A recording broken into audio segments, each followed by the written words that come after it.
মুসলিমদের জন্য রমজান মাস অত্যন্ত পবিত্র। এ মাস রহমত, বরকত, মাগফিরাত ও নাজাতের মাস। পবিত্র এই মাসে নবী করিম সাল্লাল্লাহু আলাইহি ওয়াসাল্লাম বিশেষ 4টি আমলের কথা বলেছেন। আমলগুলোর সঙ্গে কিছু দোয়া, জিকির, তাওবা ও ইস্তেগফার রয়েছে। নবী করিম সাল্লাল্লাহু আলাইহি ওয়াসাল্লাম রমজানকে স্বাগত জানাতে গিয়ে উম্মতে মুসলিমের উদ্দেশ্যে এই আমলগুলোর দিক নির্দেশনা দিয়েছেন। দিক নির্দেশনাগুলো এমন যে জিকির ও দোয়া করার মাধ্যমে মাসটি ইবাদতে কাটবে।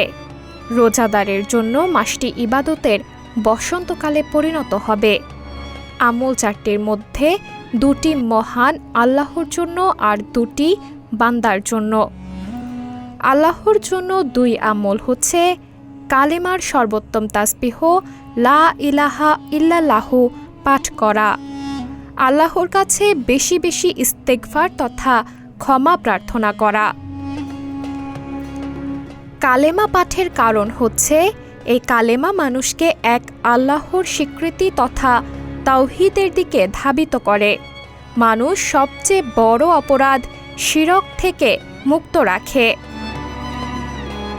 যে উদ্দেশ্যে আল্লাহ যুগে যুগে নবী রাসূল পাঠিয়েছেন আর আমাদের জন্য দিয়েছেন মহাগ্রন্থ আল কোরআন, তাই কোরআন নাজিলের মাসে মহান আল্লাহর একত্ববাদের স্বীকৃতি দিতেই একনিষ্ঠতার সঙ্গে সঙ্গে বেশি বেশি কালেমার তাসবিহ পাঠ করা।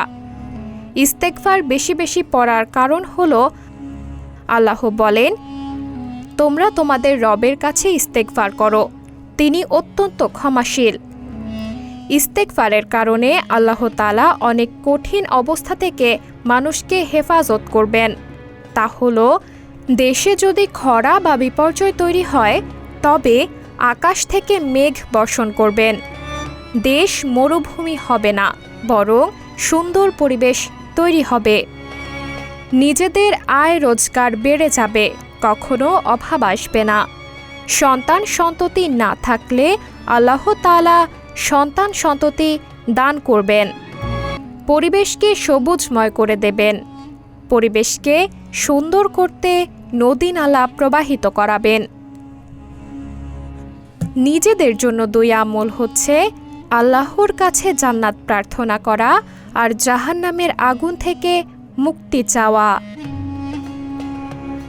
সাবরিনা জলিল, সবার কথা।